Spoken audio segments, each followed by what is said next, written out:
इनके क्षेत्र का विस्तार कैसा रहा, ठीक है ना। इनका विजय, इन्होंने मगध पर, पंजाब, सबसे पहले ये पंजाब प्रांत के क्षेत्र पर आक्रमण करते हैं। पंजाब, फिर मगध, मगध में फिर एक इनका सबसे इंपॉर्टेंट युद्ध होता है, वो था सेल्यूकस निकेटर के साथ युद्ध। तो हम आपको बताएंगे सेल्यूकस निकेटर कौन थे, ठीक है ना। तो एक इनका और युद्ध था सेल्यूकस निकेटर के साथ।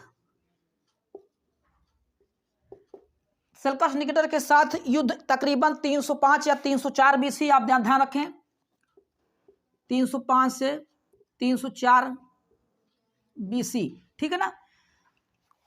इनके बारे में एक रोचक तथ्य यह कहा जाता है कि सर्वप्रथम जब चंद्रगुप्त मौर्य ने मगध पर डायरेक्टली आक्रमण कर दिया और ये उसमें हार जाते हैं, तब चाणक्य और चंद्रगुप्त मौर्य एक महिला की कुटिया में रुके हुए थे। वहीं पर महिला अपने पुत्र को एक रोटी, ताजी रोटी गर्म करके खिलाने के लिए देती है और वो लड़का रोटी को बीच से खाने लगता है।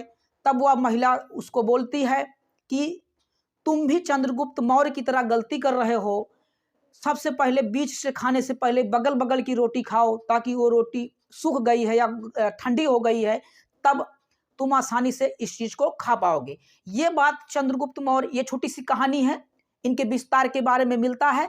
तब चंद्रगुप्त मौर्य को ये बात समझ में आती है कि डायरेक्टली मगध पर आक्रमण करने से ही हमें पराजय हुई, तो वो धीरे धीरे प्रांतीय क्षेत्रों पर आक्रमण करना चालू करते हैं। तब मगध की सत्ता तक वो पहुंचते हैं। तो उन प्रांतीय क्षेत्रों में एक पंजाब क्षेत्र पर ये सबसे पहले आक्रमण करते हैं, पंजाब क्षेत्र पर। उसके बाद सेल्यूकस निकेटर 305 और 304 बीसी पर आक्रमण होता है और एक मगध पर आक्रमण होता है।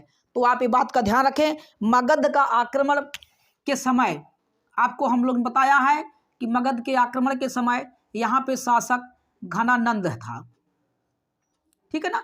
यहाँ का शासक घनानंद था और घनानंद को मारकर या पराजित कर कर चंद्रगुप्त मौर्य मगध के शासक बनते हैं। और मगध के शासन करने के बाद इनका विस्तार आप यहाँ पे देख लें, इनका विस्तार कितना बेहतरीन रहा है, कितनी लंबी क्षेत्रों तक। और भारतीय इतिहास में मौर्य वंश के बाद ऐसा कोई शासक नहीं हुआ जिसने इतने विस्तृत क्षेत्र पर शासन किया। तो ये केवल मौर्य वंश थे। उसके बाद न तो मध्यकालीन भारत में ऐसे कोई शासक मिले जिन्होंने इतने बड़े क्षेत्र पर शासन किया, या न तो ही आधुनिक काल में मिले। तो आप इस बात का ध्यान रखें कि प्राचीन भारत हमारा बहुत विस्तृत क्षेत्रों पर शासन व्यवस्था चलाने वाला शासन व्यवस्था थी। और हम लोग इसके बारे में आगे और भी चीज़ें जानते हैं। पंजाब प्रांत को उन्होंने जीता, मगध को जीतकर घनानंद को आक्रमण करके उनको हराया और वहाँ मगध के शासक बने। और सेल्यूकस निकेटर के साथ 305 और 304 बीसी में इन्होंने आक्रमण जब होता है तो ये सेल्यूकस निकेटर को पराजित करते हैं। और ये बात, इसी बात पर एक संधि होती है, तो उस संधि के बारे में हम लोग यहाँ पे अब आगे जानते हैं। सेल्यूकस निकेटर के बारे में थोड़ा हम लोग जान लेते हैं। तो इनकी विजय, आप इस पंजाब और इनको मिटा देते हैं। इस बात को मगध घनानंद का हम आपको बता ही चुके हैं। और ये देखते हैं सेल्यूकस निकेटर का 305 से 304 बीसी में चंद्रगुप्त होता है और सेल्यूकस निकेटर पराजित हो जाते हैं। और इस पराजय के बाद इन दोनों के बीच एक संधि या एक समझौता होता है, एक दूसरे को सपोर्ट करने का, साथ देने का, एक दूसरे के पास सगे संबंधी हो गए, उसके बारे में हम लोग जानते हैं। सेल्यूकस निकेटर पराजित होते हैं और 303 या 4-5 की बात है, आप इस बात का ध्यान रखें। 304 में टाइम इनका फिक्स नहीं है, 304, 305, 303 ये सारी चीजें आपको मिल जाती हैं, ठीक है। तो इस पे कभी क्वेश्चन पूछा नहीं जाता, बस आप इस बात का ध्यान रखें। इनकी पराजय के बाद इनकी एक पुत्री होती है जिसका नाम है हेलेना।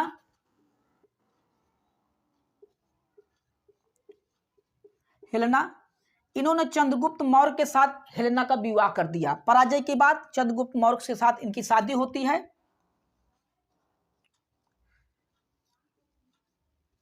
चंद्रगुप्त के साथ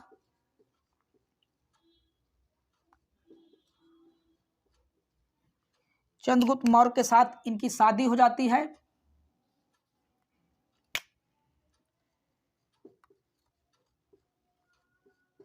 ठीक है ना। हेलेना का विवाह इन्होंने चंद्रगुप्त मौर्य के साथ कर देते हैं और यही भारतीय इतिहास का, उस समय के भारतीय इतिहास का, प्राचीन भारत का पहला अंतरराष्ट्रीय शादी होती है, जिसे सेल्यूकस निकेटर अपनी पुत्री का विवाह चंद्रगुप्त मौर्य के साथ कर देते हैं। तो आप इस बात का ध्यान रखें, प्रथम अंतरराष्ट्रीय शादी हेलेना के साथ होती है। और ठीक है ना, हेलेना के साथ होती है। अब दहेज प्रथा, आज भारतीय इतिहास में आप उसी समय दहेज प्रथा की भी परंपरा आप देख लेंगे। उसी समय, इसके पहले भी हम लोगों ने दहेज काशी महाजनपद को अजातशत्रु के मिलते हुए बारे में हम लोगों ने उस समय देखा था। अब इस समय इसमें इनको पश्चिमोत्तर प्रांत का, उत्तर से पश्चिम, पश्चिमोत्तर प्रांत का उधर काबुल के पूरे क्षेत्र में, या आप विस्तार में जब आप चंद्रगुप्त मौर्य का यहाँ पे देखेंगे तो आपको ये समझ में आ जाएगा कि चंद्रगुप्त मौर्य का उस क्षेत्र में, पश्चिमोत्तर प्रदेश में जितने भी भाग मिले थे वो उनको इसी विजय के बाद, इसी शादी के बाद उनको ये चीजें मिल जाती हैं। तो अब हम लोग देख लेते हैं कि वो क्षेत्र कौन कौन से थे। ठीक है ना, वो क्षेत्र इनको कौन कौन से मिल जाते हैं। पहला, दहेज के रूप में जो क्षेत्र मिले हैं,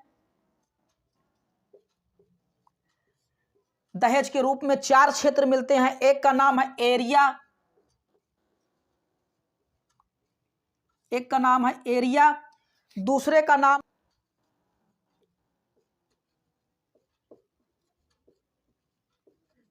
अराकोसिया, तीसरे का नाम है जेड्रोसिया,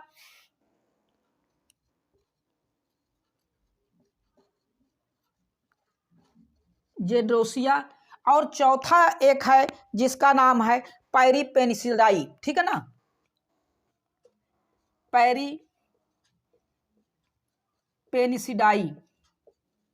ठीक है ना, ये 4 क्षेत्र चंद्रगुप्त मौर्य के, सेल्यूकस निकेटर के विजय के बाद ये 4 क्षेत्र मिल जाते हैं। अभी आपको ये चीजें समझ में नहीं आ रही हैं, उस समय इसके नाम थे, आज के इनके नाम आप देखें तो एरिया का नाम क्या था, आप देखें तो आपको ये बात समझ में आएगी। इसको हम लोग मिटा देते हैं, आप इस बात का ध्यान रखें। हेलेना इनकी पुत्री थी जिनका चंद्रगुप्त मौर्य के साथ शादी हुई थी। तो आगे अब हम लोग और चीजें जानते हैं।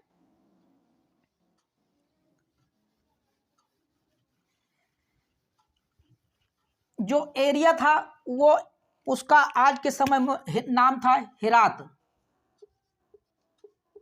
ठीक है ना, हेरात, इसका नाम हेरात था।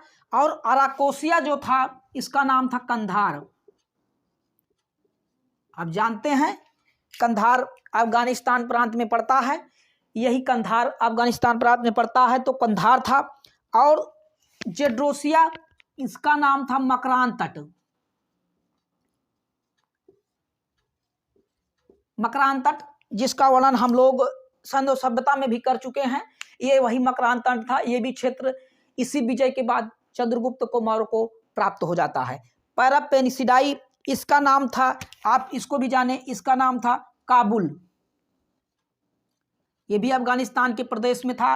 अब आप ये समझें, ये चीजें इनकी विजय के बाद, ये चीजें इस क्षेत्र पर अधिकार चंद्रगुप्त मौर्य का हो जाता है। और चंद्रगुप्त मौर्य ने भी सेल्यूकस निकेटर को क्या क्या दिया उसके बारे में भी हम जान लेते हैं। उन्होंने, चंद्रगुप्त मौर्य ने सेल्यूकस को दिया, इसी संधि के साथ उन्होंने सेल्यूकस को 500 हाथी, ठीक है ना, सेल्यूकस निकेटर ने को चंद्रगुप्त मौर्य ने 500 हाथी दान करते हैं और उनको इसी संधि के तहत देते हैं। और सेल्यूकस निकेटर के समय ही मेगस्थनीज राजदूत बनकर चंद्रगुप्त मौर्य के साम्राज्य में आते हैं। तो एक राजदूत आता है मेगस्थनीज,